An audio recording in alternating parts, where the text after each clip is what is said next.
باتیں سنی. اللہم فی الرفیق الاعلی، یا اللہ اب میں تجھ سے ملنا چاہتا ہوں، یا اللہ تیرے نیک لوگوں میں شامل ہونا چاہتا ہوں. اللہم اغفر لی وارحمنی والحقنی بالرفیق الاعلی، یا اللہ میں تجھ سے معافی کا طلبگار ہوں، یا اللہ میں تجھ سے رحمت کا سوال کرتا ہوں، مجھ پر رحم فرما، اور یا اللہ مجھے نیک لوگوں کے اندر شامل فرما دے، مجھے انبیاء کرام کی جماعت کے اندر شامل فرما دے.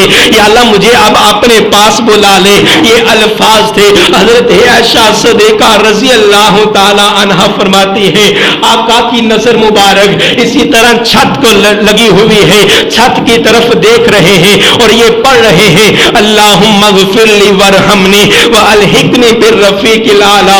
یہ الفاظ جاری تھے، میں یہ سن رہی تھی. یہ الفاظ کم ہونا شروع ہو گئے، آقا خاموش ہو گئے اور روح پرواز ہو گئی. انا للہ و انا الیہ راجعون. ادھر سیدنا فاطمہ الزہرا پاس ہے، کہتے ہیں ہائے ابا جان اب میں یتیم ہو گئی، ہائے ابا جان اب اللہ کا پیغام لانے والا کوئی نہ رہے گا. اب ابا جان اللہ کی آواز پر آپ نے لبیک کہہ دیا، آپ اللہ سے جا ملے. ہم حضرت جبریل کو کہیں گے اب مدینہ کے اندر نہ آیا کر، اب میرا بابا نہ رہا ہے. اب مدینہ کے اندر وہی لے کر نہ آیا کر، اب میرا بابا نہیں رہا ہے. یہ 12 ربیع الاول کا دن ہے، فجر کے بعد چاشت کا وقت ہے. ایک بچہ حضرت ابو بکر کے پاس دوڑ کر جا رہا ہے.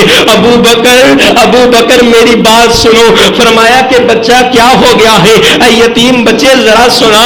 کہا کہ میرے ماں باپ دنیا سے گئے تھے، میں یتیم نہ ہوا تھا، میرا سہارا بننے والے محمد رسول اللہ تھے. آج میں یتیم ہوا ہوں، میرے آقا اس دنیا فانی سے رخصت ہو گئے ہیں.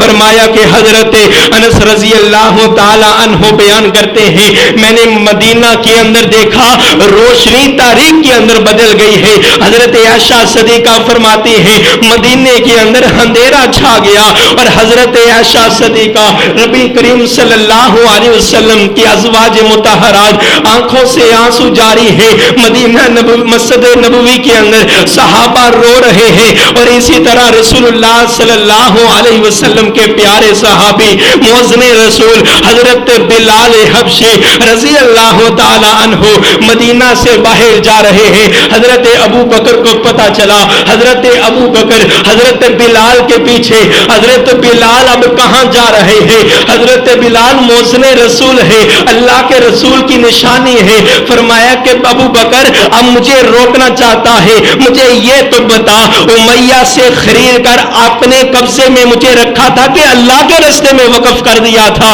حضرت ابو بکر کہتے بلال یار کیسی باتیں کر رہا ہے، ادھر حضرت رسول اللہ کا غم ہے، ادھر سے تو اس طرح کے باتوں کو لے کر میرے سامنے بول رہا ہے. فرمایا کہ ابو بکر میں آپ سے پوچھنا چاہتا ہوں مجھے غلام سے آزاد کروایا تھا کہ پھر اسلام کے اندر مجھے غلام رکھ لیا تھا؟ کہا کہ حضرت بلال تو میرا سردار ہے. سیدنا ابو بکر سیدنا بلال تو میرا سردار ہے، میں نے تجھے آزاد کر دیا تھا. کہا کہ ابو بکر اب روکنا، جس مدینہ کے اندر مجھے مصطفیٰ نظر نہیں آتے اس مدینہ کے اندر میرا جی نہیں لگتا.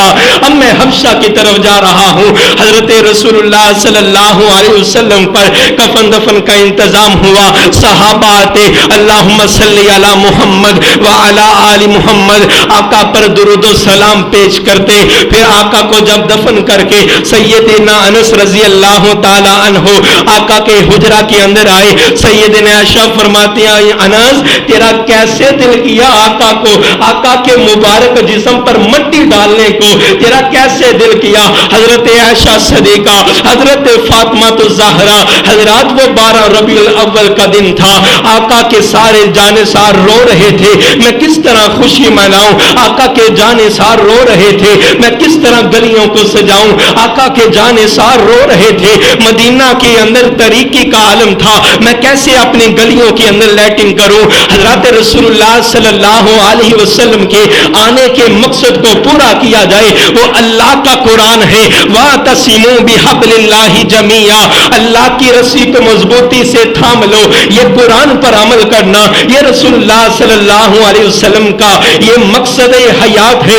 آقا کی باتوں پر عمل کرنا یہ مقصد حیات ہے. آقا کی ذات پر درود پاک پڑھنا.